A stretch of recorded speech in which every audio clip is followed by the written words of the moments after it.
Met alle uitdunning, hoe gouer jy die oeslading op die boom kan verminder, hoe groter is die voordeel. Hoe langer 'n mens neem om uit te dun, hoe minder is die voordeel. Selfverdeling vind in ongeveer die eerste 40 dae van die vrug se lewe plaas, wanneer dit by volblom begin en ongeveer 40 dae duur. Daarna hou selfverdeling op en jy kry net selfvergroting. Dis is die beste situasie om uitdunning af te handel voordat selfverdeling opgehou het. Indien die surplus oeslading verwyder word terwyl die selle verdeel, sal elke oorblywende sel meer selle ontwikkel. Na selfverdeling sal uitdunning slegs die grootte van elke sel laat toeneem.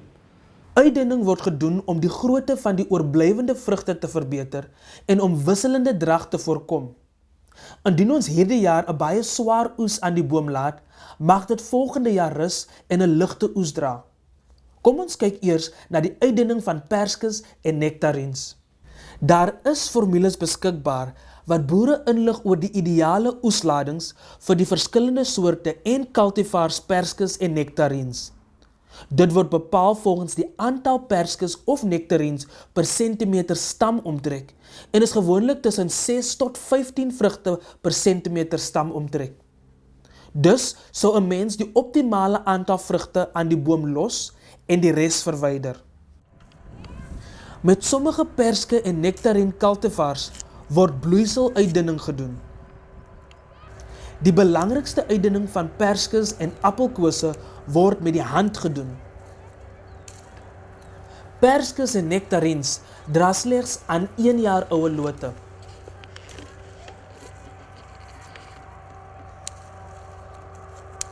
Nadat die draaieenhede geïdentifiseer is, sal 'n mens 3 vrugte aan die baie lang draaieenhede laat,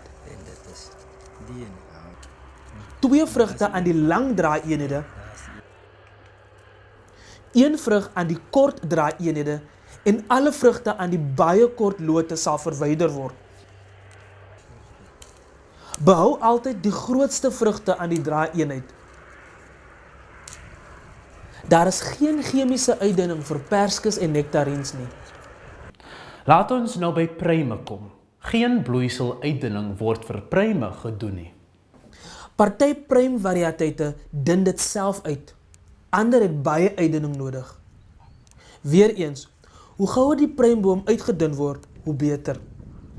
Weer 'n keer, die getalle word bepaal deur die aantal vrugte per stamomtrek.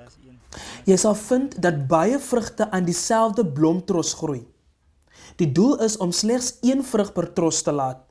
Op swaar vrugvormende cultivars is die vrugte gespasieer sodat daar 1 vrug elke 6 tot 10 cm is, terwyl met variëteite wat goed vergroot en nie baie uitdunning nodig het nie, soos Songold en Letitia, 'n mens gewoonlik net die trosse opbreek en seker maak dat die vrugte apart van mekaar hang en nie mekaar sal wegstoot nie. Hou die vrugte van die beste gehalte, hou die grootste vrugte en spasieer die vrugte om die getalle te bereik wat deur die uitdunresep bepaal word.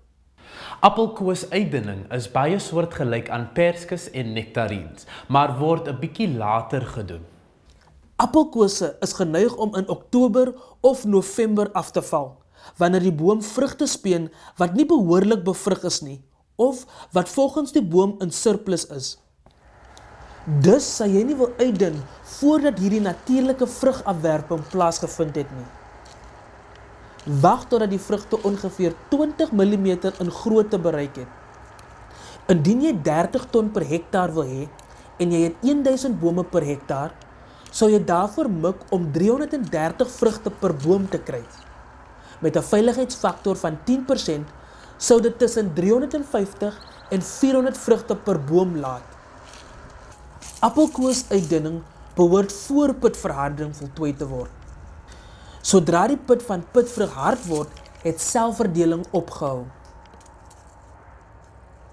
Die bedryf evalueer nou uitdunmasjiene en die voorlopige resultate is baie belovend. Sommige van die masjiene werk slegs met vrugte wat aan 'n vrugtemuur vas is, wat beteken dat daar nie onevenredige boomstrukture kan wees nie. Party ander masjiene kan meer veelsidig wees. Die boordbodem moet egter redelik gelyk wees vir die doeltreffende bedryf van enige uitdunmasjien. Die voordele van die gebruik van 'n uitdunmasjien is dat die vrugte tot 10% groter is omdat uitdunning vroeër gedoen word en daar is 'n arbeidsbesparing van tot 60%. Met alle steenvruguitdunning is die belangrikste reël om die groot vrugte aan die boom te laat. Dit maak nie werklik saak waar dit aan die boom sit nie. Een so groot vrug, altyd 'n groot vrug. Verwyder dus die kleiner vrugte en laat die grootes aan die boom.